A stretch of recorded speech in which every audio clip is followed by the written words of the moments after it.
So good evening. क्या हाल है आप लोगों का? ठीक है। सो राज्य व्यवस्था हम लोग आज डिस्कस करेंगे इस सेशन में। भारतीय राज्य व्यवस्था, इंडियन पॉलिटी की बात करेंगे। तो पहले तो ये थोड़ा सा जानना चाहेंगे हम कि आप इसके बारे में कितना जानते हैं। फिर हम इस सब्जेक्ट का थोड़ा आपको ओवरव्यू बताएंगे। आज एक टॉपिक को देखेंगे हम लोग। तो क्या कहते हैं, भारतीय राज्य व्यवस्था किसको बोलते हैं?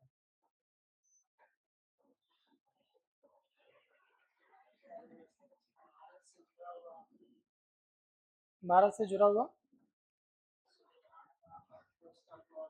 संविधान का। आप बताइए।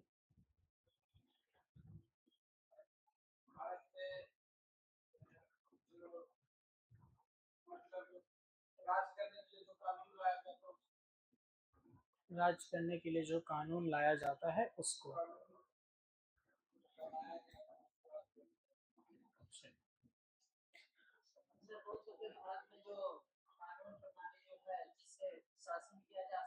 हम्म।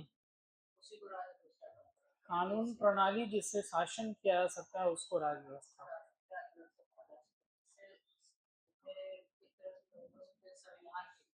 संविधान।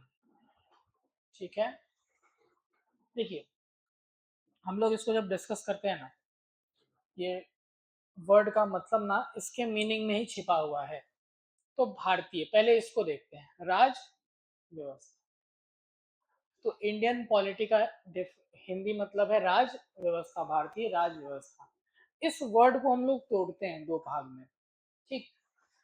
राज, पहला वर्ड क्या निकला? राज। ठीक। और दूसरा वर्ड क्या निकला? व्यवस्था। ठीक है। अब इन दोनों को अलग अलग देखिएगा तो समझना आसान हो जाएगा। व्यवस्था किसी जगह का हम देखते हैं ना कि यहाँ का व्यवस्था ठीक नहीं है, अरेंजमेंट बोलते हैं। समझ रहे हैं? किस चीज का व्यवस्था? सरकार।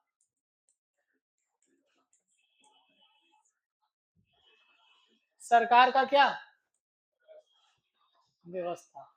कौन से सरकार का व्यवस्था? कहाँ पे? भारत में। तो भारत देश में अगर हम सिर्फ राज्य व्यवस्था को हम परिभाषित करें तो क्या समझना है आपको? किसी भी अगर देश के, अगर देश की बात करें या कोई जगह की, सरकार के व्यवस्था के, ये सब होता है कि स्टडी क्या होता है? जब भी कोई, जो हमारा सब्जेक्ट होता है ना, जो हम देख रहे होते हैं, उसमें अगर ऐसे लास्ट में ये लगा रहता है वाई, जैसे हम लोग बोलते हैं इकोनॉमी। अभी जस्ट का क्लास कंप्लीट हुआ तो सर अगर समझाए होंगे इकोनॉमिक्स और इकोनॉमी का अंतर। एक सब्जेक्ट है, एक अध्ययन है, स्टडी है। सेम चीज पॉलिटी क्या है? अध्ययन है। मतलब अगर किसी भी जगह के सरकार के व्यवस्था के अध्ययन को करते हैं वही क्या कहलाता है? राज व्यवस्था। और ये अध्ययन जब हम भारत का करेंगे तो वो बन जाएगा क्या? भारतीय राज व्यवस्था। समझ में आ रहा है बात? किसी भी जगह के सरकार के व्यवस्था को पढ़ना राज व्यवस्था कहलाता है। और इस ये अध्ययन जब हम भारत का करते करेंगे तो क्या कहलाएगा? भारतीय राज व्यवस्था। ये आपका है सिलेबस। तो आपका सिलेबस क्या है? भारतीय राज व्यवस्था। ठीक। अब हमारे लिए अगला प्रश्न ये उठता है कि आखिर हमें फिर क्या पढ़ना होगा? भारतीय राज व्यवस्था ये तो हम समझ गए सिलेबस। तो भारत के यहाँ पे सरकार की व्यवस्था को अध्ययन करने के लिए क्या करें हम लोग? तो किसी भी जगह के सरकार के व्यवस्था को पढ़ने के लिए क्या करना होगा हम लोगों को? क्या करना होगा? वहां के संस्थान को देखना होगा। ठीक है। हाँ, व्यवस्था देख, वही व्यवस्था कैसे दिख जाएगा हमको अगर हम चाहें देखना तो?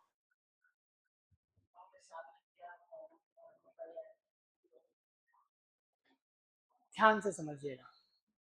हम लोग सरकार का बात करते हैं। अभी अगले बार थोड़े दिन में हम लोग देखेंगे सरकार के विभिन्न विभिन्न अंग होते हैं। ठीक है, विधायिका, कार्यपालिका, न्यायपालिका। इन सब के व्यवस्था का अध्ययन क्या है? राज्य व्यवस्था।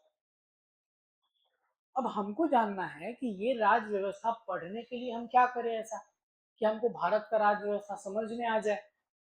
तो इसीलिए ध्यान दीजिएगा, ये सिलेबस कंप्लीट करने के लिए हम लोगों को इस देश का संविधान पता होना चाहिए।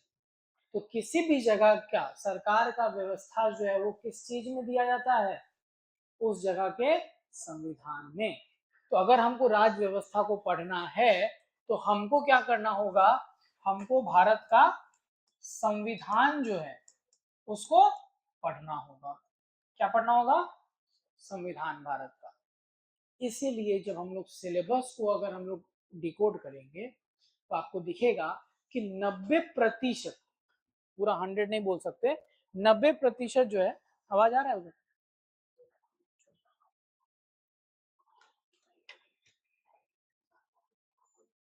तो 90% जो हमारा सिलेबस है वो भारतीय संविधान का अध्ययन ही है। क्योंकि किसी भी देश के सरकार के व्यवस्था को समझने के लिए उस देश का संविधान पढ़ लेना होता है। इसीलिए हम लोग के सिलेबस के लिए 90% सिलेबस कैसे कवर हो जाएगा, संविधान से। लेकिन हम 90% क्यों बोल रहे हैं, तो 10% और बच रहा है अभी। तो ये 10% जुड़ा हुआ है संविधान से ही, लेकिन संविधान में इसका जिक्र नहीं रहेगा। मतलब हम लोग समझ सकते हैं गैर संविधानिक भी कुछ चीजें हैं, संविधान के बाहर भी कुछ चीजें हैं जो आपके सिलेबस का पार्ट है। जैसे एक एग्जांपल देते हैं, आप आए दिन पेपर में कुछ संस्थानों के बारे में सुनते हैं। जैसे एक संस्थान सुनते हैं आप, सीबीआई सुनते हैं। एक संस्थान आप सुन रहे हैं, अभी यहाँ बिहार में इलेक्शन का हल्ला गुल्ला चल रहा है ना, तो आप सुन रहे हैं जन सुराज, सुन रहे हैं सब। क्वेश्चन तो इससे भी आता है, इन टॉपिक से भी क्वेश्चन आता है एग्जाम में, लेकिन ये संविधान में कहीं भी नहीं लिखा हुआ है, लेकिन हमारा सिलेबस का पार्ट है।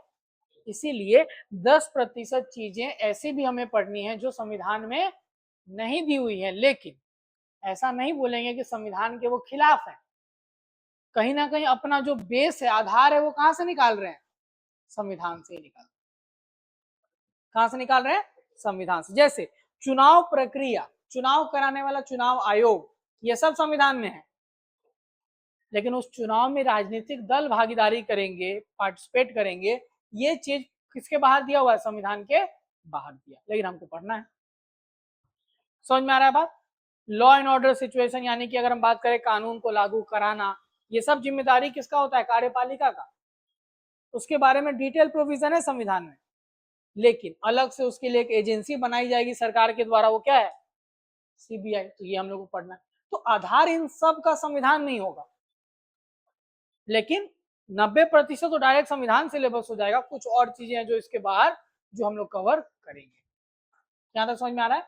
आज के इस लेक्चर में हम लोग पॉलिटी के अंदर समझने के लिए कुछ बेसिक बेसिक चीजों को देखेंगे। जैसे सबसे पहला चीज देखेंगे, जो हमारा राज्य होता है उसके अंग, ऑर्गन ऑफ द स्टेट। क्योंकि हम बोले ना सरकार का व्यवस्था, अब सरकार 3 कैटेगरी में हम लोग बांटते हैं, 3 ऑर्गन होता है इसका, 3 अंग होता है, विधायिका, कार्यपालिका और न्यायपालिका। तो हम लोग तीनों अंग को समझेंगे। एक ओवरव्यू, जब क्लास आगे बढ़ेगा तो आप हर अंग के बारे में ऑलरेडी पढ़ेंगे। जैसे कि कार्यपालिका में जब जाएंगे तो लोग पढ़ेंगे राष्ट्रपति को, उपराष्ट्रपति को, सबको।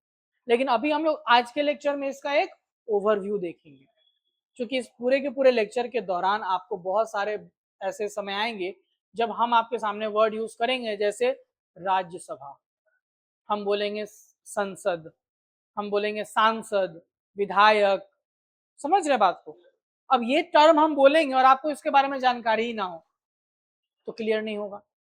अब जब हम सिलेबस के अकॉर्डिंग देखते हैं तो हम लोग को संसद और सांसद के बारे में पढ़ना है बहुत आगे जाकर पार्लियामेंट में, लेकिन अभी आपको उसके बारे में एक जानकारी होना जरूरी है। ठीक है, तो इसीलिए अभी तक हम लोग क्या समझे, राज्य व्यवस्था का डेफिनेशन क्या है। डेफिनेशन, किसी भी जगह के सरकार के व्यवस्था को पढ़ना या उसके अध्ययन को ही राज्य व्यवस्था कहा जाता है। और जब चूंकि हमारा भारत का, हम लोग को सरकार का व्यवस्था देखना है, तो इसीलिए हम लोग का सिलेबस क्या है, भारतीय राज्य व्यवस्था। अब ये भारतीय राज्य व्यवस्था समझने के लिए हमें क्या जरूरी है, वहां का क्या समझना, संविधान, क्योंकि संविधान से ही ये सारा कुछ परिभाषित किया चला जाएगा। इसीलिए हमारा मेजर सिलेबस क्या है? भारतीय संविधान। ठीक है। अब ये जो हमारा बात है ना, ऑर्गन्स ऑफ स्टेट या राज्य के अंग या सरकार के अंग की जब हम बात करते हैं तो इसको हम लोग बांटते हैं तीन कैटेगरी में। कितना कैटेगरी में? तीन कैटेगरी में। पहला कैटेगरी क्या है? विधायिका, इंग्लिश में बोलते हैं लेजिस्लेचर। ठीक है। दूसरा क्या है? कार्यपालिका, इसको क्या बोलते हैं? एग्जीक्यूटिव। और तीसरा न्यायपालिका,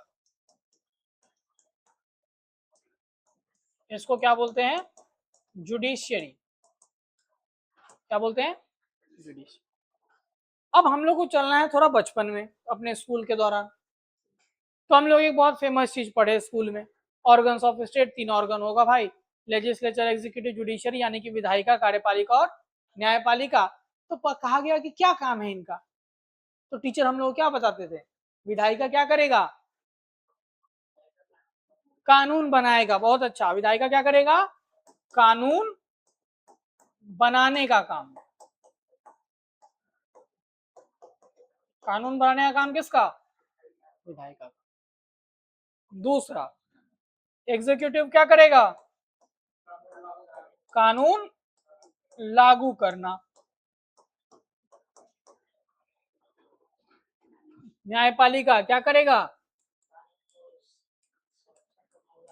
कानून को संरक्षण देना।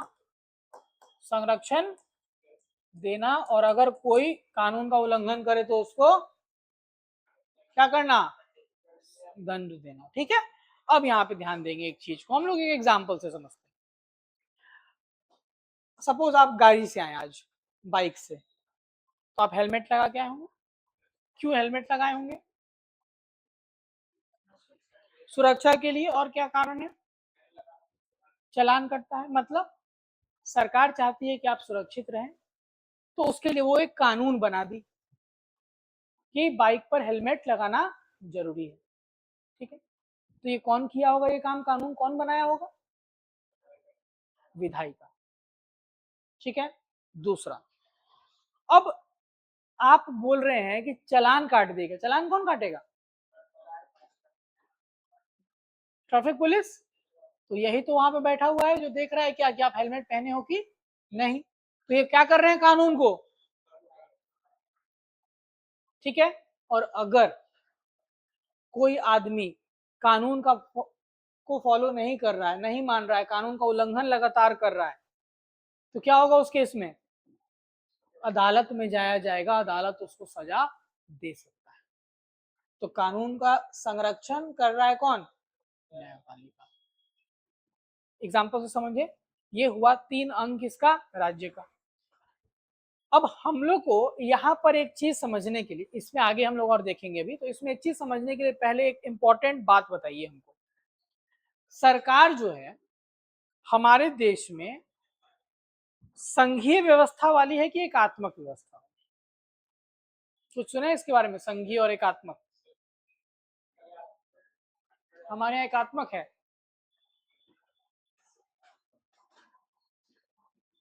संघीय या संघात्मक, संघवाद, ये सब बोलते हैं। क्या है हमारे यहाँ? एकात्मक, संघवाद, क्या है?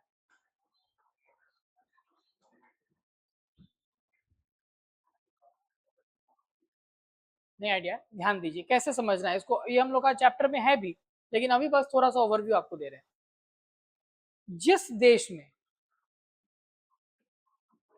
इससे सिंपल डेफिनेशन नहीं है, जिस देश में आपको एक से ज्यादा सरकारें दिखती हो, एक से ज्यादा सरकारें दिखती हो, तो वो कहलाता है संघवाद या संघीय व्यवस्था। एक से ज्यादा सरकार।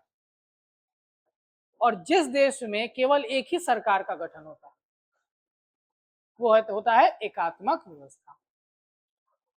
तो अब हमको बस इतना बताइए कि आप केंद्रीय यानी भारतीय सरकार केवल सुनते हैं कि आपको बिहार सरकार भी सुनने में आता है, आता है। बिहार सरकार सुनते हैं, महाराष्ट्र का सरकार सुनते हैं, बंगाल सरकार सुनते हैं, और एक यूनियन गवर्नमेंट सुनते हैं, केंद्र की सरकार।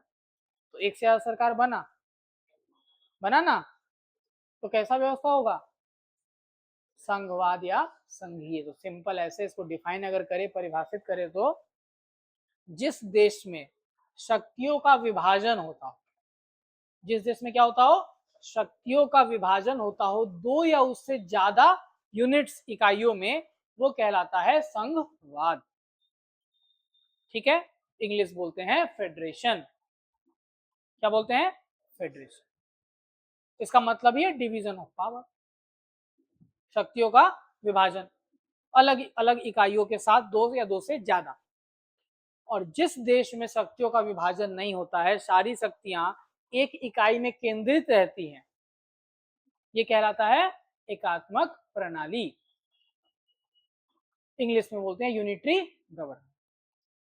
तो हम लोग अगर देखेंगे इंग्लैंड में सरकार का अरेंजमेंट, तो हमको दिखता है क्या? केवल यूनियन यानी केंद्रीय गवर्नमेंट है, केंद्रीय सरकार है। लेकिन जब हम भारत में देख रहे हैं तो हमको दिख रहा है केंद्र में नरेंद्र मोदी जी प्रधानमंत्री है, लेकिन हमारे राज्य में सम्राट चौधरी जी मुख्यमंत्री। तो दो सरकार तो हमारे यहाँ है, समझ गए? दो सरकार हमारे यहाँ है, तो मतलब हमारे यहाँ एकात्मक तो नहीं है, क्या है? संघवाद है, संघीय व्यवस्था है। समझ में आया? तो अब एक चीज बताइए, जब हमारे यहाँ दो सरकारें बनने का स्कोप है, तो ये तीनों ऑर्गन दोनों जगह होगा कि नहीं होगा? ये तीनों अंग दोनों जगह होंगे कि नहीं होंगे? बिल्कुल होंगे। तो इसीलिए हम आपको भी बताएं कि जब हम विधायिका की बात करेंगे तो एक विधायिका केंद्र की होगी और एक राज्य की। सिमिलरली जब कार्यपालिका की बात करें तो एक कार्यपालिका केंद्र का होगा, एक राज्य। और जब हम न्यायपालिका की बात करेंगे तो केंद्र की और राज्य की न्यायपालिका। अंतर ये है हमारे देश में कि ये दोनों जो है, शक्तियों का जो विभाजन हुआ है वो केवल इन्हीं दोनों अंग में हुआ है। हम लोग एक टर्म सुनेंगे, राज्य का न्यायपालिका, केंद्र का या संघ का न्यायपालिका, लेकिन हमारे यहाँ ये वाला जो अंग है, ये पूरी तरह से इसमें शक्ति का विभाजन नहीं हुआ। कैसे हम ऐसा बोल पाते हैं, हम थोड़ी देर में जब यहाँ पर आएंगे तो समझाएंगे आपको। अभी बस इतना जानना था कि हमारे यहाँ तीन अंग होंगे, हर जगह तीन अंग होते हैं राज्य के, सरकार के। पहला विधायिका, जिसका काम है कानून बनाना। दूसरा कार्यपालिका, जिसका काम है कानून को लागू करना। और तीसरा न्यायपालिका, जिसका काम है कानून को संरक्षण देना। चूंकि हमारे देश में शक्तियों का विभाजन हुआ है, यानी हम संघवाद को फॉलो करते हैं, तो हमारे यहाँ पर दो इकाइयां हैं, केंद्र और राज्य। तो राज्य और केंद्र दोनों जगह ये तीनों अंग आपको मिलेंगे। ठीक है, तो हम लोग अब पहले चलते हैं किस पे? केंद्र। किस पे चलते हैं? केंद्र, यूनियन। केंद्र बोलिए या संघ बोलिए इसको, ठीक है। और इसका पहला अंग हम लोग देखेंगे क्या? विधायिका।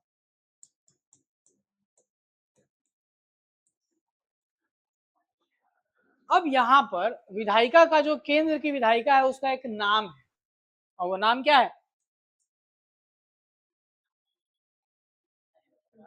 यूनियन लेजिस्लेचर का नाम क्या है? संसद। क्या है? पार्लियामेंट या संसद। तो ये ध्यान दीजिएगा कि केंद्र की विधायिका का एक अलग नाम है, जिसको हम लोग बोलते हैं संसद। ठीक है, अब हम लोग को जानना है कि इस विधायिका में क्या क्या आता है। ठीक है, एक अनुच्छेद, चूंकि हम बताएं हमको संविधान पढ़ना पड़ेगा और किसी जगह का राज्य व्यवस्था जानना है, तो संविधान के अंदर एक अनुच्छेद है 79। कौन सा? आर्टिकल 79, अनुच्छेद 79, जो कहता है कि जो केंद्र का विधायिका यानी कि संसद जो होगा, उसमें तीन इकाइयां होंगी। कितने? तीन। पहला राष्ट्रपति। पहला कौन? यानी कि प्रेसिडेंट। ठीक है। दूसरा, राज्य सभा, राज्य सभा। ठीक है। और तीसरा, लोक सभा। तीसरा क्या होगा? तो अनुच्छेद 79 ऐसा कहता है कि भारत का जो संसद है वो, उसमें कौन कौन आएगा? देश के राष्ट्रपति, राज्यसभा और लोकसभा। ठीक है। तो ये तीन इकाइयां मिलकर बनाते हैं क्या? भारत का संसद। अब देखिए, विधायी का काम था कानून बनाना, तो चलिए हम समझ गए कि ये दोनों जो हाउस है ये मिलकर कानून बना तो लेगा, राष्ट्रपति को इसमें क्यों रखे हम लोग? क्या हो सकता है वजह? हाँ, कोई कानून?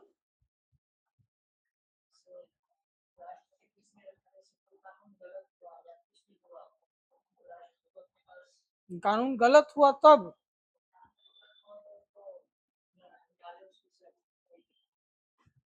तो फिर क्यों रखे राष्ट्रपति को?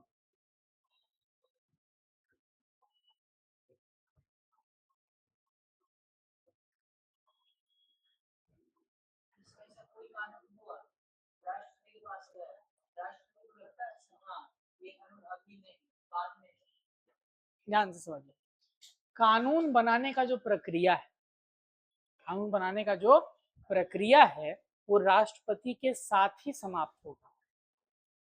जब तक राष्ट्रपति किसी कानून पे अपना हस्ताक्षर नहीं कर देते हैं तब तक कोई भी विधि, यानी जो हम लोग बोलते हैं क्या, बिल जो है, विधेयक जो होता है वो विधि यानी कानून नहीं बन पाएगा। तो कोई विधेयक वो एक दस्तावेज रह जाएगा, उस दस्तावेज पे जब तक इसका हस्ताक्षर ना हो जाए राष्ट्रपति का, तब तक वो कानून नहीं बनेगा। इसीलिए राष्ट्रपति को बोलते हैं इंटीग्रल पार्ट। समझ रहे? एक अखंड भाग है किसका? भारत के संसद का। ठीक। अब देखते हैं इन दोनों के बारे में बात। ये दोनों में मतलब दो सदन हुआ। क्या हुआ? ये दो सदन। अगर विधायिका का दो सदन हो तो उसको किस नाम से जानते हैं? दो हाउस है ना, इसको बोलते हैं बाई कैमरलिज्म।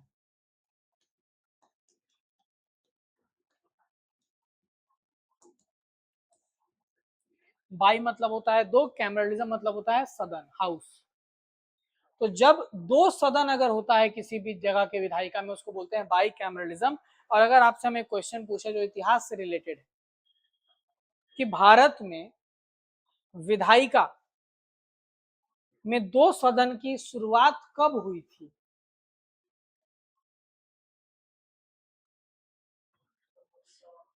1900। तो बहुत सारे कानून लाए थे ब्रिटिश गवर्नमेंट, उसमें एक था government of India act 1919, Bharat सरकार का अधिनियम 1919। उसी से कहा गया था कि जब हम केंद्र के संसद की बात करेंगे तो उसमें क्या होगा? दो सदन होगा। ठीक है। और हम लोग भी अपने देश में इसको कंटिन्यू किए, तो हमारे यहाँ बाई कैमरलिज्म या दो सदनीय व्यवस्था जो है वो फॉलो होती है। ठीक है। अब ये दोनों ऑर्गन के बारे में थोड़ा सा समझ लेते हैं, राज्यसभा और लोकसभा।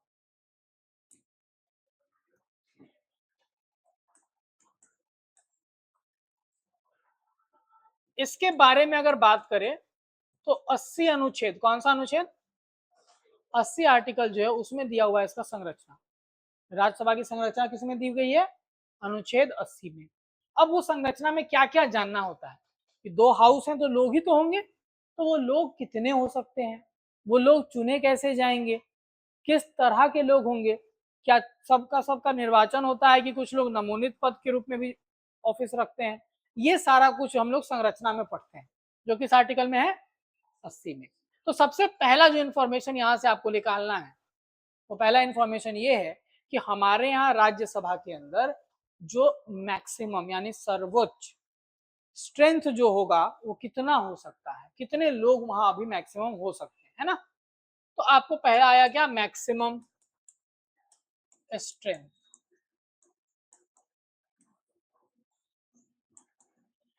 ये रखा गया कितना, 250। कितना, 250।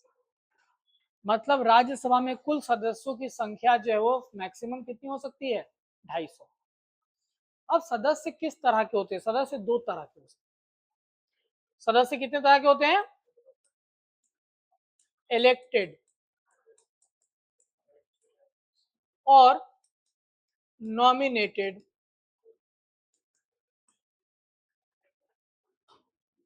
नॉमिनेटेड मतलब समझ रहे हैं, उनको नामांकित किया जाएगा। और इलेक्शन कैसे होगा, मतलब उनको चुना जाएगा। इसमें क्या किस तरह के लोग हो सकते हैं, इलेक्टेड भी और नॉमिनेटेड। तो इनकी संख्या कैसे डिफाइन की गई, मैक्सिमम की बात करें तो इलेक्टेड का संख्या मैक्सिमम कितना हो सकता है, 238 और नॉमिनेटेड का 12। ठीक है, जितने लोग चुनकर जाएंगे इलेक्शन के द्वारा उनकी संख्या मैक्सिमम कितनी हो सकती है, 238 और नॉमिनेटेड की 12। लेकिन अभी 250 सदस्यता नहीं है। तो अगर हम लोग बात करें अभी, दूसरा पॉइंट हमारा क्या आएगा, करेंट, यानी कि अभी का सदस्यता 245 है। कितना है, तो 5 सीट अभी खाली, मतलब 5 सीट नहीं उसके लिए चुना जाता है इलेक्शन या नॉमिनेशन, किसी के लिए नहीं। ये रोक लग चुका था काफी समय पहले ही, नहीं तो ये संख्या बढ़ जाती। तो 245 पे क्या है, ये रुका हुआ है। इस साल के बाद 2027 से आपको ये सभी संख्या में बदलाव दिखेगा। किसी कारण से अलग अलग सरकारों के द्वारा इस प्रक्रिया पे रोक लगा दिया गया था, उसका एक पर्पस था। अभी हम समझेंगे कि ये सदस्यता जो है वो राज्यों के बीच में उनके आबादी के बेसिस पे, हाँ जनसंख्या के बेसिस पे, आबादी के बेसिस पे, इस कारण से इसका गलत इस्तेमाल भी किया जा रहा है। जनसंख्या बढ़ाते रहो, ज्यादा सीटें मिल जाएंगी राज्यसभा में, तो इस पर रोक लगा दिया गया था। ठीक है, अब देखिए यहाँ पे 245 है, 245 में 12 क्या होंगे, नॉमिनेटेड। कौन नॉमिनेट करता है, प्रेसिडेंट। कौन करता है, और राष्ट्रपति 4 अलग अलग भागों मतलब विभागों से, क्षेत्रों से नॉमिनेट करते हैं, 4 याद रखिएगा। कला, खेल, विज्ञान और साहित्य। Art, literature, science, social service, sorry sports नहीं है यहाँ पे, यहाँ ध्यान दीजिएगा, स्पोर्ट्स नहीं है, कला है, विज्ञान है, साहित्य है और सामाजिक सेवा, समाज सेवा। 4 क्षेत्र ध्यान दीजिएगा, जिस 4 क्षेत्र से राष्ट्रपति कितने लोगों को, मैक्सिमम 12 लोगों को नॉमिनेट कर सकते हैं। पहला है कला, दूसरा विज्ञान, तीसरा साहित्य और चौथा समाज की सेवा। अब यहां पर हम जो खेल लिखे थे वो इसीलिए क्योंकि बहुत जगह कंफ्यूजन हो गया था। सचिन तेंदुलकर को भी राज्यसभा में नॉमिनेट किया गया था, तो सबको ये लगा कि क्या ये जो पार्ट है इसमें हम लोग बदलाव किए, क्या हम लोग संविधान में संशोधन कर दिए, क्योंकि संशोधन करेंगे तभी तो हम लोग क्या चीज का बात कर रहे हैं कि खेल से कैसे आ गया, यहाँ 4 क्षेत्र में खेल तो है नहीं। तो ध्यान दीजिएगा, कला, ये भी तो एक कला है। आप स्पोर्ट्स फील्ड में हैं, आप किसी भी और क्षेत्र में आप काम कर रहे हैं, आपका ये कला था। समझ में आ रहा है बात। तो इसी कॉन्टेक्स्ट में यहाँ पर इस क्षेत्र में ही किसका नॉमिनेशन हुआ है, सचिन तेंदुलकर का। ठीक है, कला के क्षेत्र से। ठीक है, या ध्यान देना आपको। 4 क्षेत्र का नाम क्या हुआ? क्या हुआ 4 क्षेत्र का नाम? कला, उसके बाद समाज सेवा, उसके बाद विज्ञान और समाज सेवा। समाज सेवा, विज्ञान, कला और, फिर से समझिए, सबसे पहला कला, फिर विज्ञान, फिर समाज सेवा, फिर साहित्य, लिटरेचर। क्या है? साहित्य। ठीक है, ये आपको ध्यान देना।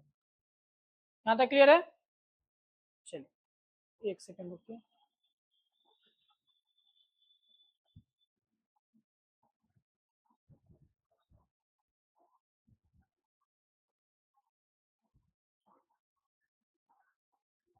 इन्वर्टर पे रखे थे प्रणव सर, कहाँ है वो?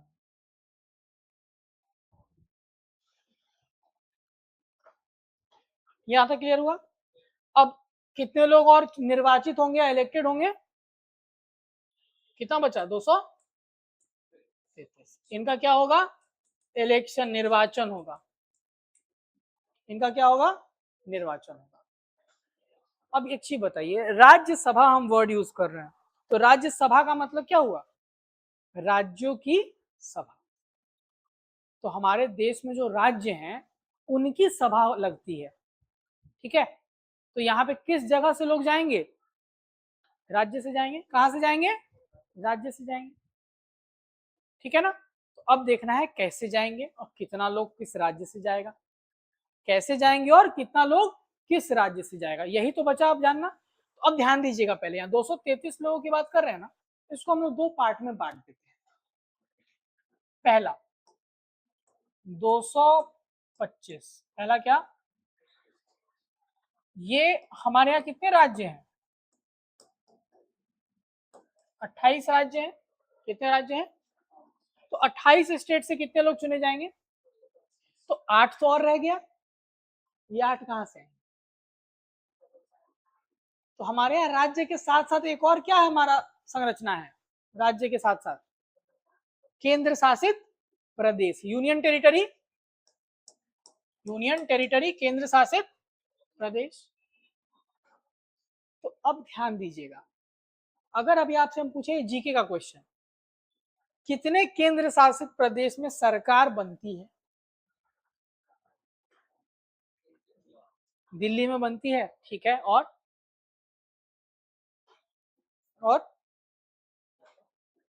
जम्मू कश्मीर, बहुत अच्छा, और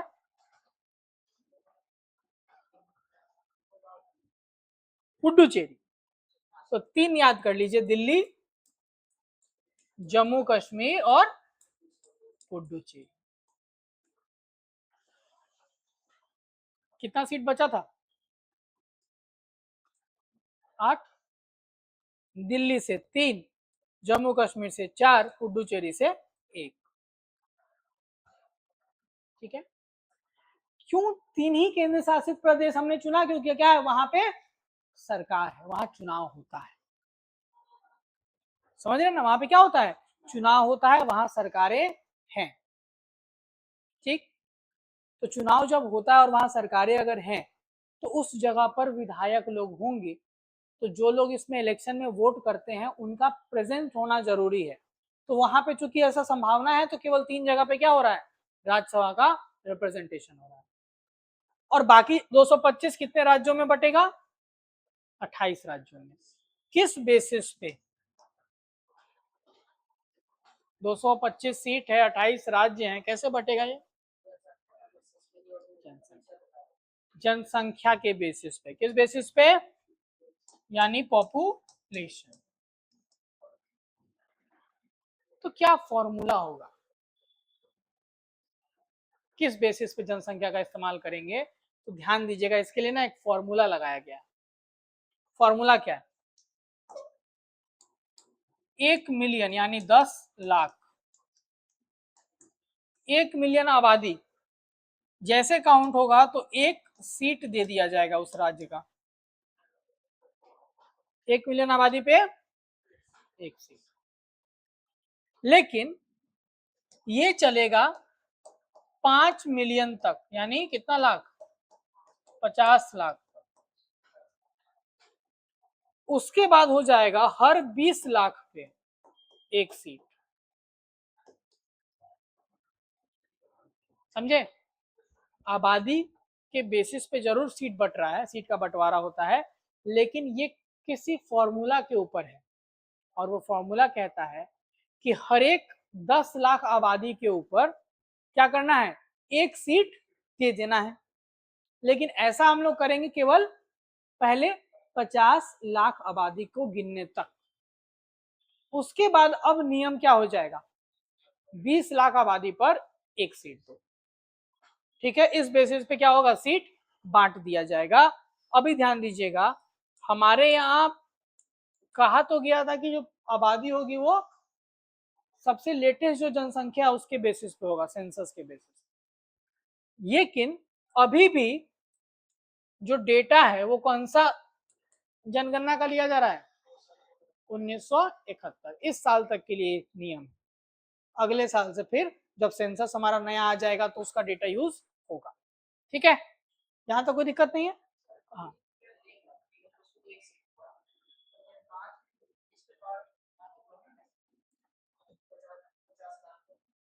50 लाख तक 5 सीट मिल गया।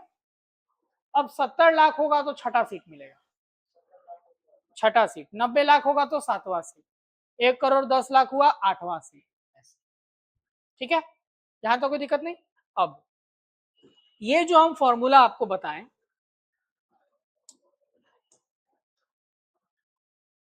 इस फॉर्मूला के बेसिस पे जो सीटों का बंटवारा है वो हमारे संविधान में भी लिखा हुआ है। कहां पर, संविधान में जो हमारा चौथा अनुसूची है, चौथा जो हमारा अनुसूची है उसमें क्या लिखा हुआ है, सीटों का बंटवारा।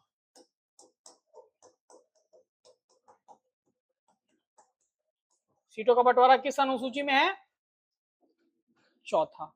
संविधान में बहुत सारी अनुसूचियां दी गई हैं, हम लोग पढ़ेंगे। उसमें चौथी अनुसूची में लिस्ट बना हुआ है कि किस राज्य से कितने लोग कहाँ पे आएंगे, राज्यसभा में। ठीक है, तो अब उस बेसिस पे अगर देखें तो बिहार जो है वहां से कितने लोग राज्यसभा में जाते हैं, 16 लोग। कितने लोग, सबसे ज्यादा कहां से होगा जब आबादी के बेसिस पे है तो 31। सबसे कम सिक्किम 1। ठीक है, समझ में आ गया बात। राज्य में हम बोल रहे हैं, पुडुचेरी से भी 1 है। ठीक है, क्या तो समझ में आ गया। अब हमने कहा कि 233 लोगों का क्या होगा, चुनाव, चुनाव होगा। तो ये चुनाव कैसा होगा, आप वोट किए हैं क्या कभी, राज्यसभा के चुनाव में अभी हुआ था, नीतीश कुमार चुने गए, हम लोग वोट किए क्या, नीतीश कुमार जी राज्यसभा के सदस्य जब बने अभी, हम लोग वोट किए क्या, नहीं किए। तो मतलब जब आम लोग वोट नहीं करते हैं तो उसको क्या बोलते हैं, अप्रत्यक्ष चुनाव,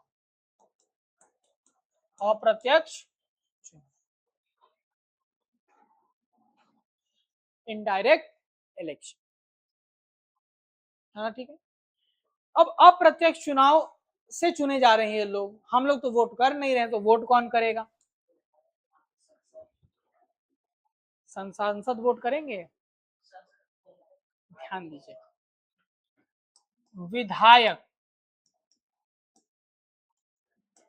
जो किसके, विधान सभा,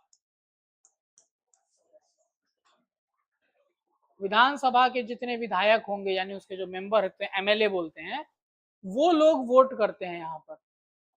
ठीक है, वो लोग क्या करते हैं, वोट करते हैं। तो जैसे बिहार का विधायिका होगा ना, उसमें जो हाउस उसको विधानसभा बोलेंगे, बिहार विधानसभा। तो बिहार के विधानसभा के जितने सदस्य होंगे यानी बिहार के विधायक लोग, वो लोग क्या करेंगे, वोट करके यहाँ से चुनेंगे राज्यसभा के सदस्यों को। ठीक है, तो अगर हम एग्जाम्पल इसमें बिहार का डाल दे तो ऐसे जान लीजिएगा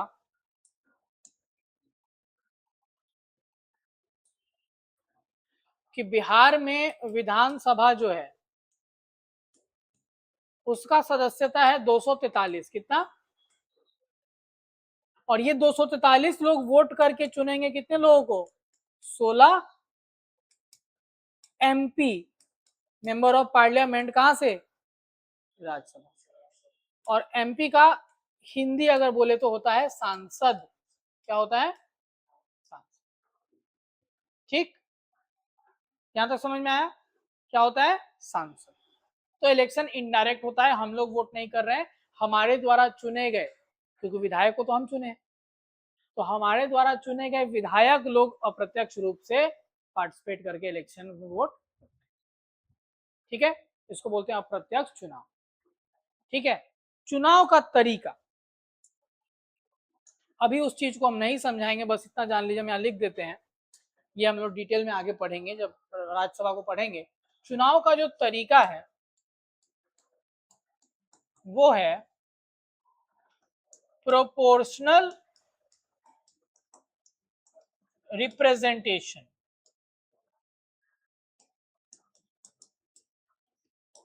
और सिंगल ट्रांसफरेबल वोट। समझिए इसका मतलब, अभी बस इतना जानना है प्रोपोर्शनल रिप्रेजेंटेशन वर्ड से क्या हम लोग समझते हैं। कोई चीज का प्रोपोर्शन हम लोग बोल रहे हैं, क्या बोल रहे हैं? प्रोपोर्शन मतलब रेशियो प्रोपोर्शन पढ़ते हैं ना हम लोग मैथ में, तो प्रोपोर्शन समझिएगा ध्यान से क्या होता है। अगर कोई भी पर्टिकुलर हम एग्जांपल में जब बात करेंगे तो हम लोगों को कोई चीज को निकालना है, तो हम लोग बोलते हैं कि इस प्रोपोर्शन में होगा।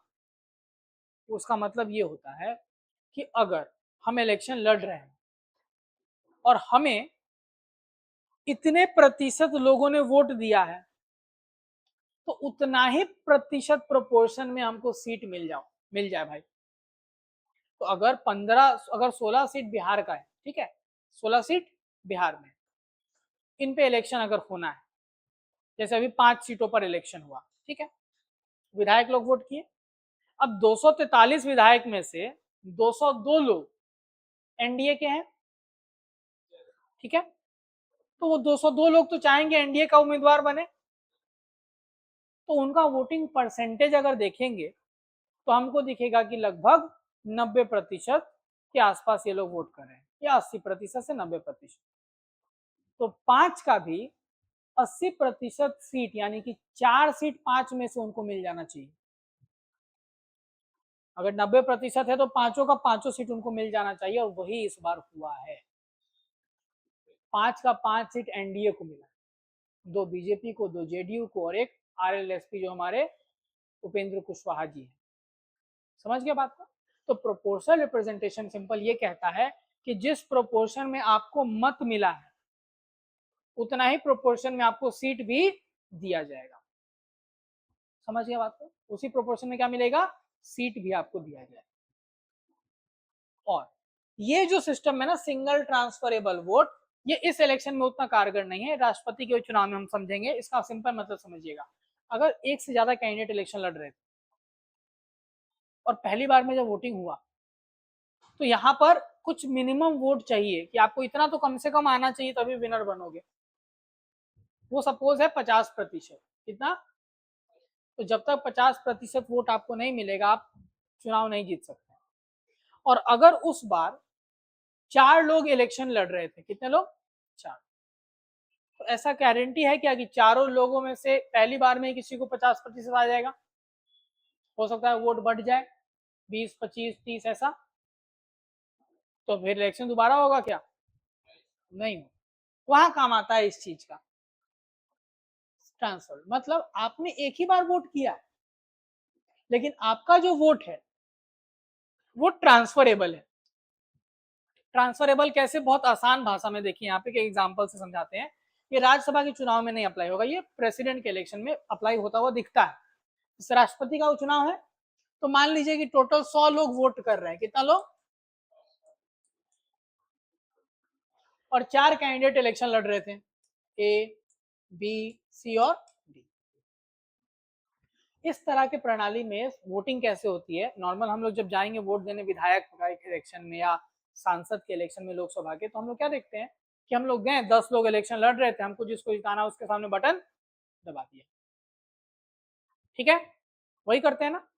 ऐसा इसमें नहीं होता है, इसमें चुनाव होता है बैलेट पेपर से। तो जो पेपर आएगा उसमें एबीसीडी चारों का नाम लिखा हुआ होगा, एबीसीडी चारों का नाम लिखा होगा। जो वोटर वोट देने जाता है वो अपना वोट तो एक ही है उसका, लेकिन वो चारों को एक प्रेफरेंस देता है। क्या देता है? प्रेफरेंस। जैसे मान लीजिए पहला वोटर गया बैलेट पेपर को भरने के लिए, तो वो चाहता है कि बी जीत जाए। कौन जीत जाए? तो ये क्या करेगा, बी के सामने लिखेगा 1। क्या लिखेगा? क्योंकि हम चाहते हैं बी, लेकिन ये यहीं पर नहीं छोड़ सकता बैलेट पेपर को, नहीं तो वो वोट नहीं काउंट होगा। इसको बाकी तीनों को भी एक ऑर्डर देना पड़ेगा।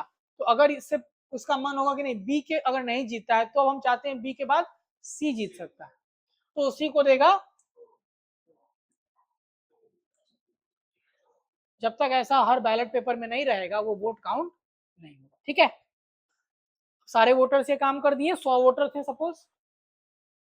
अब क्या होगा, वोटिंग खत्म होने के बाद काउंटिंग वाले दिन देखा जाएगा कि क्या 50% से ज्यादा वोट का वैल्यू सिंगल मतलब फर्स्ट प्रेफरेंस वाले को मिला है कि नहीं। मतलब जिसको सबसे ज्यादा फर्स्ट प्रेफरेंस है वो देखा जाएगा कि 50% से ज्यादा हो पा रहा है कि, मान लीजिए नहीं हुआ तो उस केस में इलेक्शन दोबारा नहीं होता है। आपका जो वोट था वो अब ट्रांसफर कराया जाएगा। और ट्रांसफर कैसे होगा, एग्जाम्पल में देखिए कि V50 और V60, 50वां नंबर वोटर और 60वां नंबर वोटर जो है वो सपोज ए को दिया था पहला प्रेफरेंस, ठीक है। और काउंटिंग में पता चला कि ए का सबसे कम क्या है, फर्स्ट प्रेफरेंस। मतलब सबसे कम लोगों ने ए को जिताना चाहा है, तो ए को क्या कर दिया जाएगा, बाहर, ए को बाहर कर देंगे। लेकिन ए को 2 लोग तो दिया था ना फर्स्ट, तो ये दोनों लोग बाकी लोगों को प्रेफरेंस दिए होंगे कि नहीं, दिए होंगे ना। सिंगल ट्रांसफरेबल वोट का मतलब यही हुआ कि ऐसे लोग जिनके कैंडिडेट एलिमिनेट हो चुके हैं उनके वोट्स को ट्रांसफर कर देंगे उसके दूसरे प्रेफर्ड कैंडिडेट के पास। तो 50वें नंबर वोटर ने कहा था कि ए अगर नहीं जीत पाया तो कौन जीते, सी। तो सी का हो गया, समझ में आया बात। अब 3 लोगों में काउंट होगा ये फर्स्ट प्रेफरेंस वाला वोट, 50% से ज्यादा आ गया तो विनर, नहीं आया तो फिर से सबसे कम वाला को क्या कर देंगे, एलिमिनेट। उसका जितना फर्स्ट प्रेफरेंस वोट होगा वो ट्रांसफर कर दो। ऐसा तब तक चलेगा जब तक 50% से ज्यादा किसी को वोट नहीं मिले। समझ में आ गया बात। ये कहलाता है क्या, सिंगल ट्रांसफरेबल। क्लियर यहाँ पे। Open ballot since 2003। Open ballot का मतलब जो लोग भी वोट करने जाएंगे ना, तो बैलेट बॉक्स होगा और बैलेट पेपर आपके हाथ में है, आप दिखाएंगे कि आपने किस ऑर्डर में वोटिंग की है और फिर आप उसको बंद करके बैलेट बॉक्स में, ये कहलाता है ओपन बैलेट। लेकिन ये शुरू से नहीं था, 2003 से ही आया है। उसके पहले सीक्रेट बैलेट था। सीक्रेट बैलेट का मतलब होता है कोई किसी को दिखा नहीं सकता कि किसको वोट वो दे रहा है। समझ में आया बात, कोई दिक्कत यहाँ तक। अब एक टर्म यहाँ पे आपको सीखने को मिलेगा। हम लोग देखें कि राज्यों का रिप्रेजेंटेशन कहाँ पे हो रहा है, केंद्र में, राज्यसभा के थ्रू हो रहा है ना। तो जब कभी भी कोई ऐसा प्रावधान हो जो राज्यों को पावर दे रहा हो, शक्ति दे रहा हो,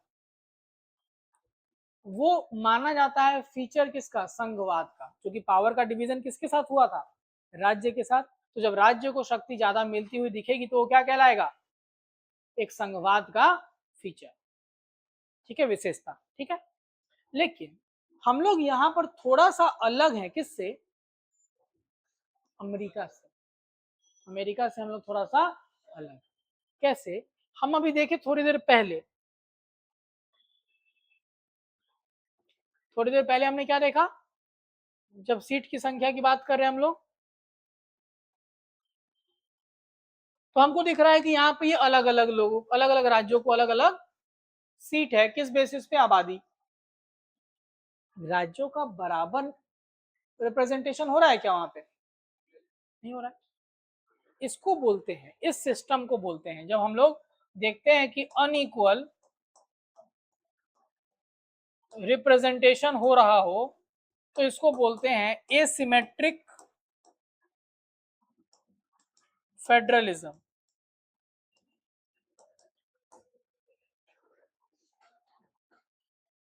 एसिमेट्रिक होता है क्या? जब सभी राज्य बराबर सेम पोजीशन पे ना हो, एक दूसरे के बीच में डिफरेंस हो जाए। और जब सबका बराबर पोजीशन रहेगा तो क्या कहलाएगा? Symmetric federalism. सब क्या हो जाएगा? समानवाद संघात्मक व्यवस्था बोलते हैं इसको। अब यहां ध्यान दीजिएगा, हमारे देश में इसके अलावा आप सुनते हैं ना कि कभी नॉर्थ ईस्टर्न राज्यों को ज्यादा पैसा मिला, ज्यादा प्रावधान दिया गया, उत्तराखंड को ज्यादा प्रावधान मिल रहा है, विशेष राज्य का दर्जा दिया गया है हिमालयन राज्यों को, बिहार को मिला है, यूपी को मिला है, यानी कि ट्रीटमेंट अलग अलग कर रहे हैं राज्यों के साथ। ये सब इसी का एग्जाम्पल है।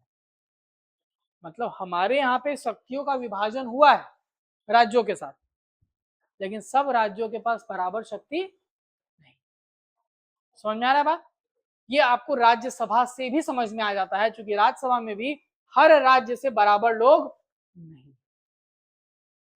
और ये हम इसलिए बता रहे हैं कि अमेरिका, जहां से हम संघवाद को पढ़ते हैं, अमेरिका जो है वही संघवाद का एक प्योर एग्जाम्पल है, फेडरेशन का, क्योंकि वहां पावर यानी शक्ति का विभाजन बराबर है। वहां आपको जो उसका अपर हाउस है ना, जैसे हमारे यहाँ अपर हाउस, ऊपरी सदन जो है वो राज्यसभा है, वहां ऊपरी सदन को बोलते हैं सेनेट। क्या बोलते हैं? सेनेट। वहां पर कुल सदस्यता है 100 और अमेरिका में राज्य है 50, हर राज्य से 2। आबादी कितना भी हो फर्क, हर राज्य से कितने लोग, तो बराबर ट्रीट हो रहा है हर राज्य, तो समानवाद संघात्मक व्यवस्था हो गया। समझिए बात को? तो ये हुआ आपको राज्यसभा यानी ऊपरी सदन का संरचना। कुल संख्या कितनी है? हो सकती है कितनी? 250। अभी कितना है? 243, सॉरी 245। कितना है? 245। कितने तरह के सदस्य हो सकते हैं? 2, निर्वाचित और नमोनित, नॉमिनेटेड। ठीक। निर्वाचित की अभी संख्या कितनी है? 233। और नॉमिनेटेड का 12। नॉमिनेट होते हैं 4 क्षेत्र से, कला, विज्ञान, साहित्य, समाज सेवा। ठीक है। और बाकी 233 लोगों का क्या होता है? निर्वाचन। ये निर्वाचन क्या प्रत्यक्ष है कि अप्रत्यक्ष है?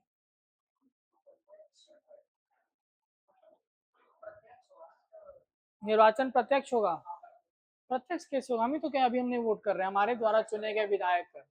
अप्रत्यक्ष चुनाव का प्रक्रिया क्या है? प्रोपोर्शनल रिप्रेजेंटेशन और सिंगल ट्रांसफरेबल।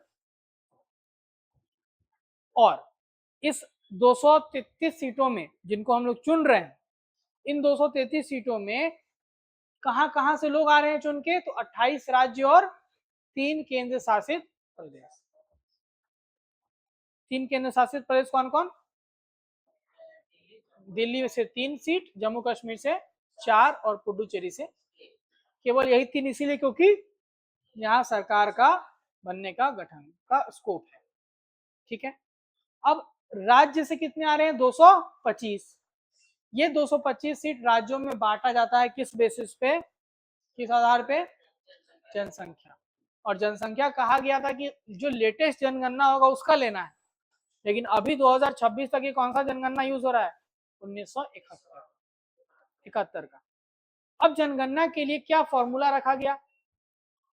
तो 10 लाख आबादी पे 1 सीट, कितना तक? 50 लाख तक। उसके बाद हर 20 लाख पर 1 सीट।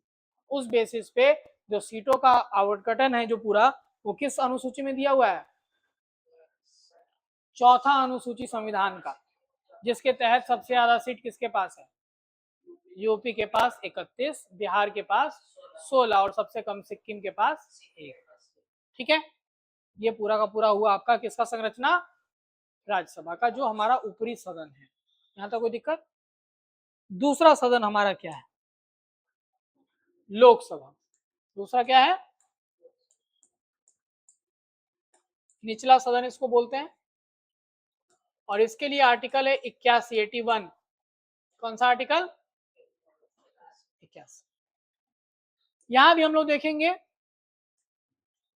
मैक्सिमम स्ट्रेंथ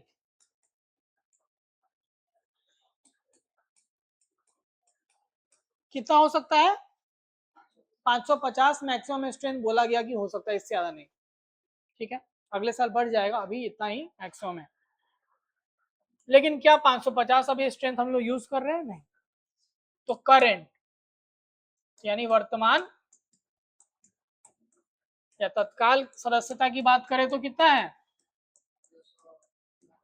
543, 43, 543 वर्तमान सदस्यता कितनी है? 543। लेकिन यहां पर एक यूनिक चीज जान लीजिएगा, और वो ये, सभी क्या होंगे? ऑल इलेक्टेड, कोई नॉमिनेटेड नहीं। नॉमिनेशन हुआ करता था कितने लोगों का? 2 लोग। ध्यान दीजिएगा, 2 आंग्ल भारत, एंग्लो इंडियन को नॉमिनेट किया जाता था। किसके द्वारा? प्रेसिडेंट के द्वारा। एंग्लो इंडियन कम्युनिटी से, आंग्ल भारत कम्युनिटी से 2 लोगों को नॉमिनेट किया जाता था लोकसभा में, तो 545 होता था। लेकिन इसको हटा दिया गया। क्या किया गया? इसको हटा दिया गया। किससे? संविधान में जब संशोधन हुआ अभी 104 संविधान संशोधन, तो अभी 543 सदस्यता जो है वो है किसमें? लोकसभा में। सभी सदस्य क्या होते हैं? निर्वाचित यानी चुने जाते हैं इलेक्शन। ठीक है ना? अब फिर दोनों चीज हम लोग जो पिछले राज्यसभा के केस में देखे वही यहाँ भी देख लेते हैं। जब हम बोल रहे हैं सारे के सारे क्या होंगे? इलेक्टेड। सारे क्या होंगे? तो पहला चीज, राज्य और केंद्र शासित प्रदेश कैसा रिप्रेजेंटेशन यहाँ पे होगा? वहां तो हम लोग देखे राज्य तो सब था लेकिन 3 ही यूटी था। यहाँ ऐसा नहीं। यहाँ आपको दिखेगा 524 सीट जो है वो कहां से आएगी? 28 राज्यों से। 524 सीट कहां से आएगा? 28। और 19 सीट सारे यूटी से आएगा।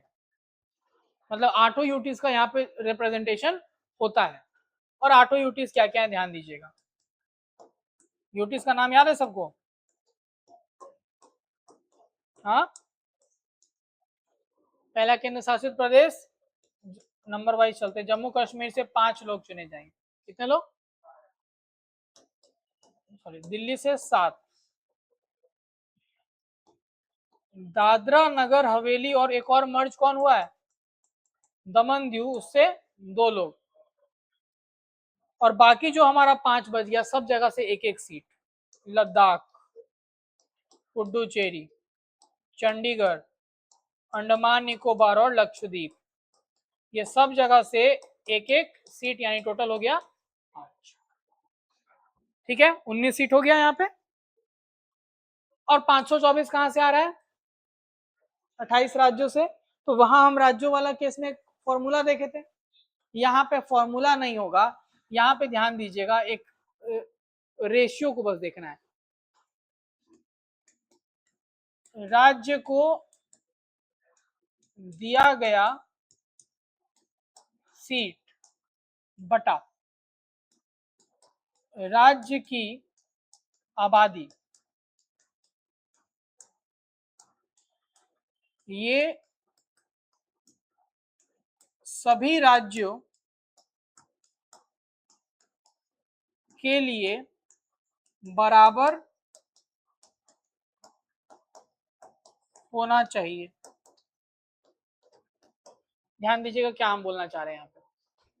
यहाँ कोई 1 मिलियन 2 मिलियन ऐसा पॉपुलेशन वाला सिस्टम नहीं है। बस कहा है कि जितना भी सीट आप किसी राज्य को देते हैं उसको जब हम डिवाइड करें उस राज्य की आबादी से, तो जो नंबर निकल कर आए, जो रेशियो निकल कर आए, वो सभी राज्यों के लिए लगभग बराबर हो। जैसे अगर हम बिहार का 10 करोड़ आबादी को लेते हैं, बिहार में कितना आबादी मानते हैं? 10 करोड़। अब बिहार को सपोज 40 सीट आप दिए हैं, कितना? 40 सीट, तो 40 बटा 10 करोड़। जहां भी 20 करोड़ आबादी होगा, जैसे यूपी, तो सीट की संख्या कितनी होनी चाहिए?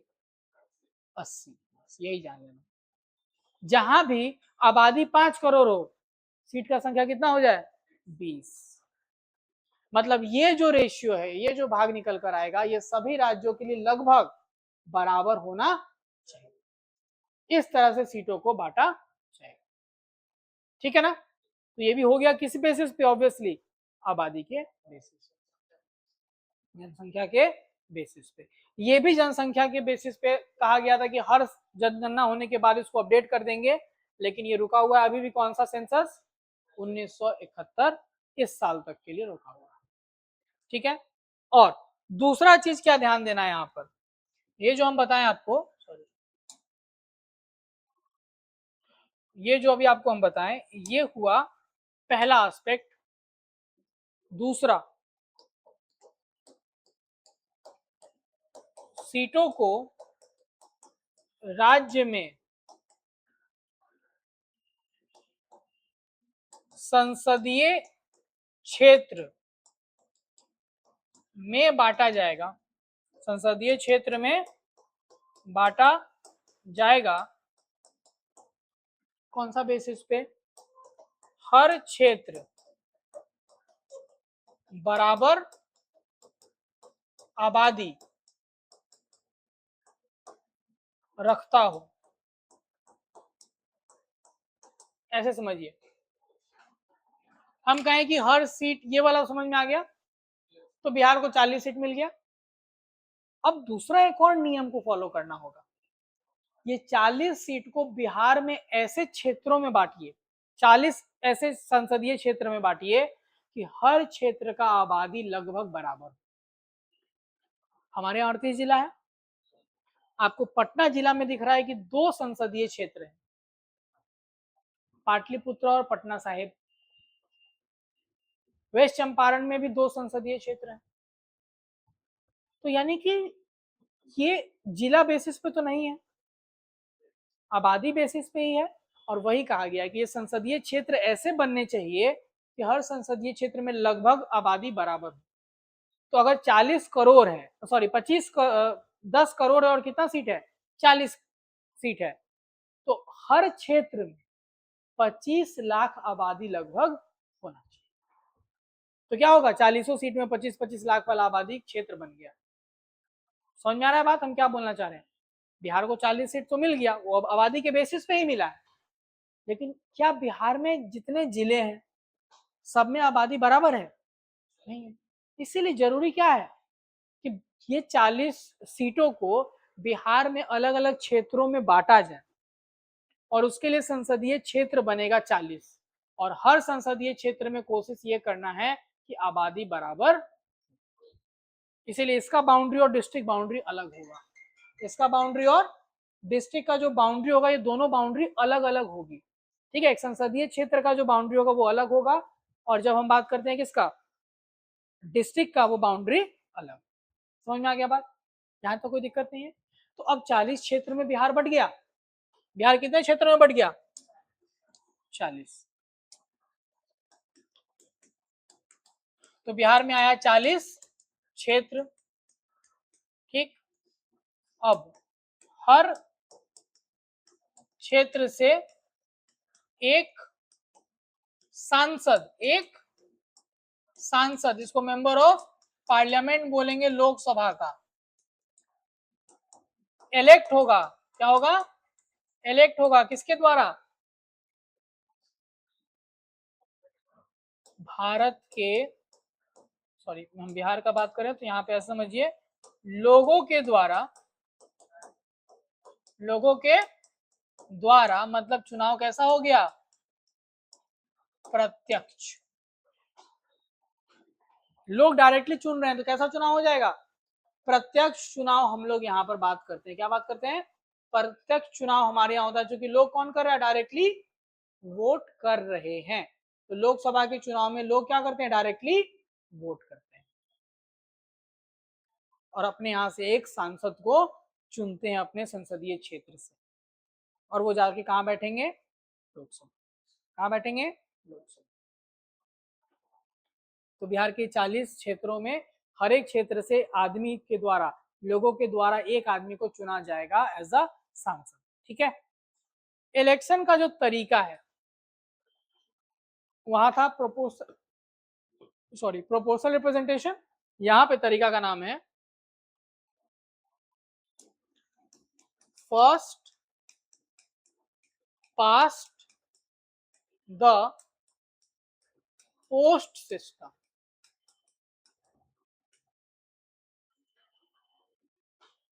पोस्ट समझते हैं, एक रेस हो रहा है लोगों के बीच में। ठीक है, चुनाव क्या हो रहा है, एक रेस है, और लास्ट पॉइंट पोस्ट होता है रेस में।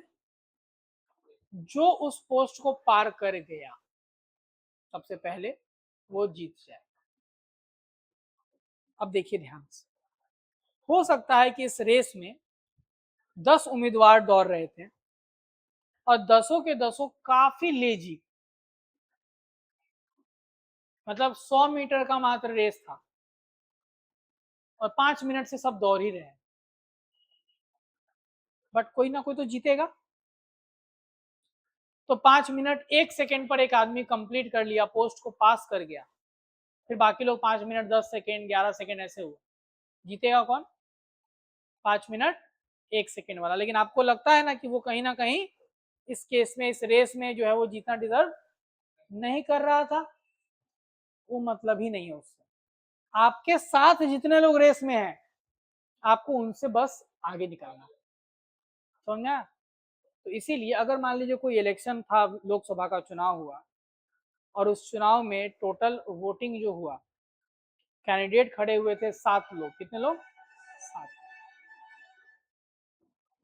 5 लोगों में 15% वोट बट गया। 5 लोगों में कितना परसेंट वोट बट गया, 15। एक को 5% वोट मिला और एक को 20% वोट मिला। कितना, 20%। जीतेगा कौन, 20% वाला। लेकिन कितने लोग नहीं चाहते थे कि वो जीते, 80%। कितने लोग नहीं चाहते थे वो जीते, 80%। मतलब मेजॉरिटी आप चाहती थी आप ना जीतो, फिर भी आप जीत गए। ये है first pass the post system. आपको कितने लोगों ने वोट दिया, वहां था ना 50% से ज्यादा चाहिए, यहाँ ऐसा आपको कितने लोगों ने वोट दिया ये मैटर नहीं, आप बाकी लोगों से ज्यादा लेकर आए ना, जीत गए। ये कहलाता है first pass the post system. तो हमारे यहाँ प्रत्यक्ष चुनाव में इसका इस्तेमाल होता है, और प्रत्यक्ष चुनाव में होता है प्रोपोर्शनल रिप्रेजेंटेशन। यहाँ तक ठीक है। वोटिंग वहां बैलेट पेपर पे होता था, यहाँ क्या चीज पे होता है, इलेक्ट्रॉनिक वोटिंग मशीन। और ये 2004 से, कब से, 2004 से वोटिंग जो होता है वो किसके थ्रू होता है, इलेक्ट्रॉनिक वोटिंग मशीन के थ्रू। यहाँ तक कोई दिक्कत। तो ये हमारा हुआ केंद्र यानी कि संघ का क्या, विधायिका। हम लोग बोले इसमें 3 इकाइयां हैं, एक राष्ट्रपति, एक राज्यसभा, एक लोकसभा। राष्ट्रपति इसलिए है क्योंकि बिना उनके हस्ताक्षर के कोई भी कानून नहीं बन सकता। और ऊपरी सदन जो है उसको बोलते हैं राज्यसभा, निचला सदन को बोलते हैं लोकसभा। राज्यसभा का जो संरचना है वो किस अनुच्छेद में दिया हुआ है, अनुच्छेद 80 में, जिसमें कहा गया है कि जो मैक्सिमम सर्वोच्च आपको सदस्यता होगी वो कितनी हो सकती है, 250। और 250 में 2 तरह के सदस्य बोले हैं कि हो सकते हैं, इलेक्टेड और नॉमिनेटेड। इलेक्टेड की संख्या मैक्सिमम 238 हो सकती है और नॉमिनेटेड की 12। लेकिन अभी के समय में अगर बात करें तो सदस्यता कितनी है, 245 245, जिसमें इलेक्टेड की संख्या है 233 और 12 लोग नॉमिनेटेड। कौन नॉमिनेट करता है, राष्ट्रपति। राष्ट्रपति 12 लोगों को मैक्सिमम नॉमिनेट कर सकते हैं, किन 4 क्षेत्र से, कला, विज्ञान, साहित्य और समाज सेवा, ठीक है। और बाकी 233 लोगों का होता है चुनाव। चुनाव के लिए अब ये 233 जो हमारे लोग होंगे वो कहाँ से आएंगे, तो 28 राज्यों से और 3 केंद्र शासित प्रदेश। 28 राज्यों में ये जो सीट बटेगा, 3 केंद्र शासित कौन सा है, दिल्ली, पुडुचेरी और जम्मू कश्मीर। 28 राज्यों में टोटल जो सीट बटेगा, कितना सीट बटेगा, 500 500 200 कितना, 25। तो 225 सीट जो बांटा जाएगा 28 राज्यों में, वो किस बेसिस पे, जनसंख्या के बेसिस पे। और उसके लिए एक फॉर्मूला क्या रखा गया, 1 मिलियन आबादी पर एक सीट, उसके बाद हर 2 मिलियन आबादी पर एक सीट। और ये सीटों का बंटवारा संविधान के 4थे अनुसूची में दिया गया है, जिसके तहत उत्तर प्रदेश से सबसे ज्यादा 31 और बिहार से 16, और फिर उसके बाद अगर बात करें हम लोग तो सबसे कम सिक्किम से 1। यहाँ तक ठीक।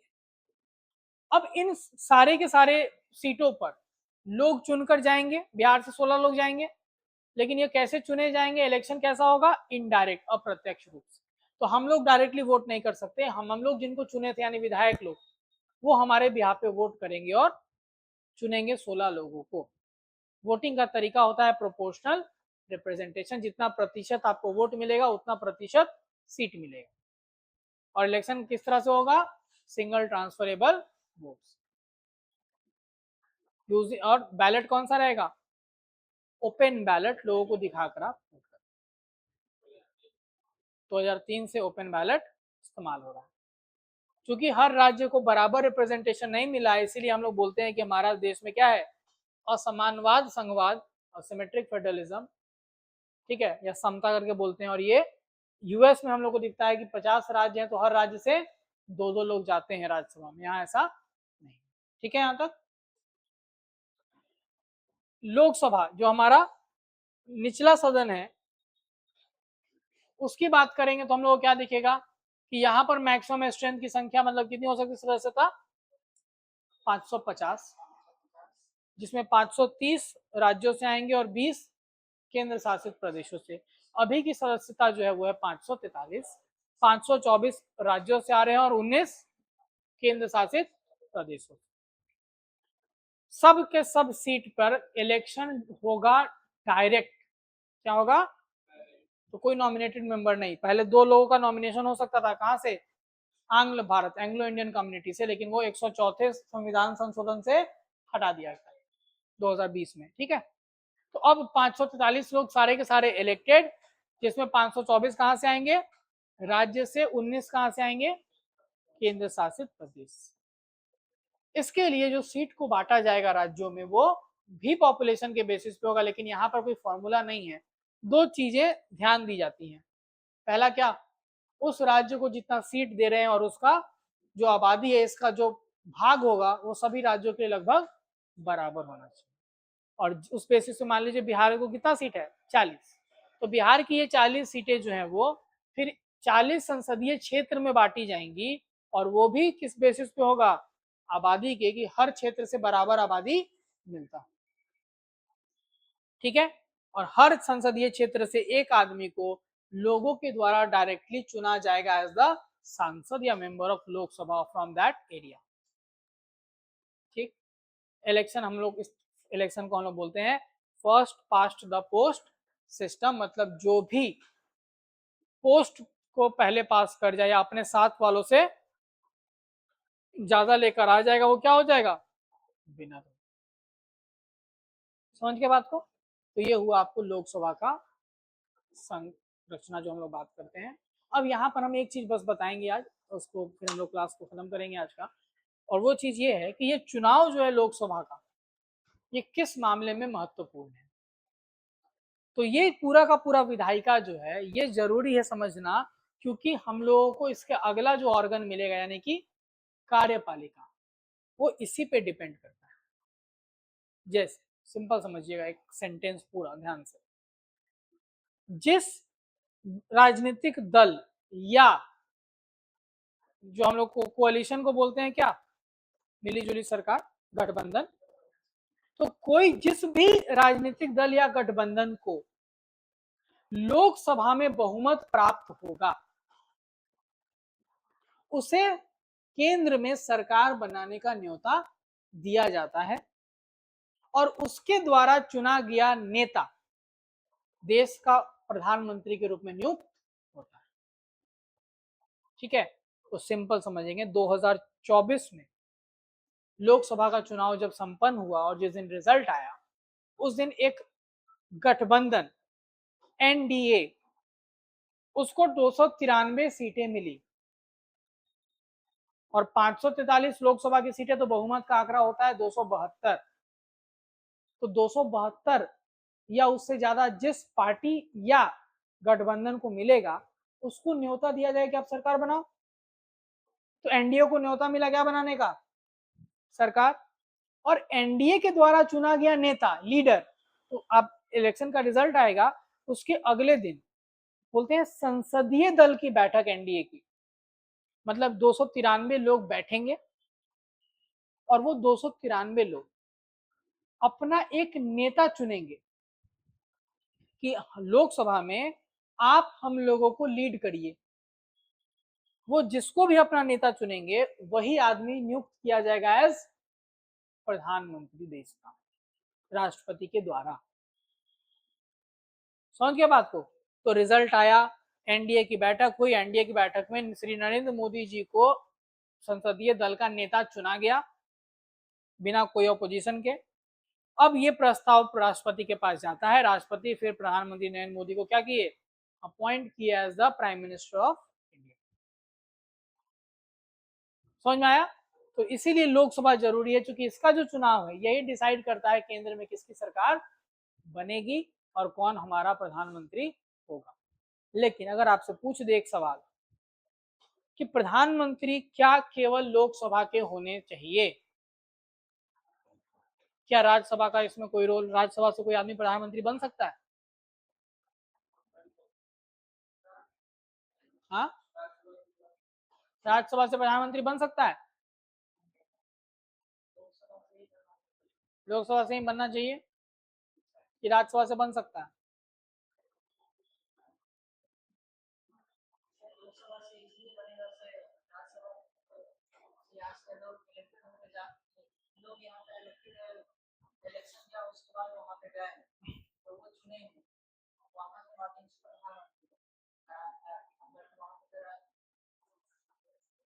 ध्यान दीजिए, इंदिरा गांधी, मोरारजी देसाई, नरसिम्हा राव, मनमोहन सिंह पूरे टर्म सब राज्यसभा से ही थे, बन सकते हैं। ध्यान दीजिए यहाँ पे क्या, क्यों हम ये बोल रहे हैं, चुनाव लोकसभा का होगा डिसाइड करने वाला हमेशा। लेकिन अगर आप 25 साल के हैं, आप चुनाव लड़े हो नहीं लड़े हो, आप भी प्रधानमंत्री बन सकते हैं अगर उस बैठक में आपको नेता माना जाए। तो मेरा उम्र 25 से ज्यादा का है, एनडीए का बैठक होता और हमको नेता चुना जाता, तो राष्ट्रपति हमको अपॉइंट करेंगे प्रधानमंत्री। अब हम तो लोकसभा या राज्यसभा किसी के सदस्य नहीं है, तो भी बन सकते हैं 6 महीना के लिए। 6 महीना में हमको कोई भी एक सदन से सदस्यता लेना पड़ेगा, तभी हम कंटिन्यू कर पाएंगे। ठीक है, तो बैठक एनडीए का संसदीय दल करेगा। अब उसमें वो नेता लोकसभा का आदमी को भी चुन सकते हैं, राज्यसभा का भी चुन सकते हैं, या कोई भी हाउस का ना हो उसको भी चुन सकते हैं। लेकिन अगर वो नेता चुन लिया गया तो वही अपॉइंट होगा एज प्रधानमंत्री। इवन कोई हाउस का मेंबर नहीं भी है तो भी मंत्री या प्रधानमंत्री बन सकता है, लेकिन उस केस में 6 महीना में क्या लेना होगा। जैसे एक सिंपल सा चीज समझिए ना, ममता बनर्जी, राज्य में चलते हैं एक बार, 2021 वाला इलेक्शन पे आइए, ममता बनर्जी इलेक्शन लड़ी, इस बार भी हारी है, उस बार भी हार गई थी, लेकिन मुख्यमंत्री कौन बना बंगाल का उसको पहले, ममता बनर्जी। कैसे बनी, क्योंकि 6 महीना का मौका रहता है कि आप ले सकते हो मेंबरशिप। उसी तरह यहाँ पर लोकसभा के हो या राज्यसभा के, जैसे लास्ट पिछले प्रधानमंत्री, तो कांग्रेस की संसदीय दल की बैठक होती थी यूपीए की, और यूपीए चुनते थे मनमोहन सिंह को अपना नेता। मनमोहन सिंह थे राज्यसभा के सदस्य, लेकिन बने क्या, प्रधानमंत्री। समझ में आ गया बात। इसलिए विधायिका जरूरी है, क्योंकि विधायिका के इलेक्शन के बेसिस पे, लोकसभा के चुनाव के ही आधार पर अगला सरकार केंद्र में और अगला प्रधानमंत्री जो है वो मिलता है लोगों को। इसका मतलब ये नहीं होगा कि लोकसभा का ही वो होना चाहिए, चुनाव लोकसभा डिसाइड करेगा, लेकिन आदमी राज्यसभा का भी हो सकता है, लोकसभा का भी हो सकता है, किसी नई हाउस का नहीं भी है तो भी हो सकता है 6 महीने तक। समझ में आ गया बात। तो यही कंफ्यूजन होता है, क्योंकि हम लोग पढ़ते हैं कि लोकसभा के चुनाव के आधार पर जिस पार्टी या दल गठबंधन को बहुमत मिलता है उसको सरकार बनाने का न्योता दिया जाता है, और उसके द्वारा चुना गया नेता प्रधानमंत्री बनता है। वो किसी को भी अपना नेता चुन सकते हैं, वो लोकसभा का ही हो जरूरी, राज्यसभा का भी हो सकता है, और नहीं भी है मेंबर तो भी। क्लियर यहाँ तक। तो ये हमने आज डिस्कस किया, जो है केंद्र का विधायिका हमने डिस्कस कर लिया, इसका कार्यपालिका और न्यायपालिका। बट अब उनको सीट जो है वो लेना होगा, नहीं तो सीट उनकी चली जाएगी।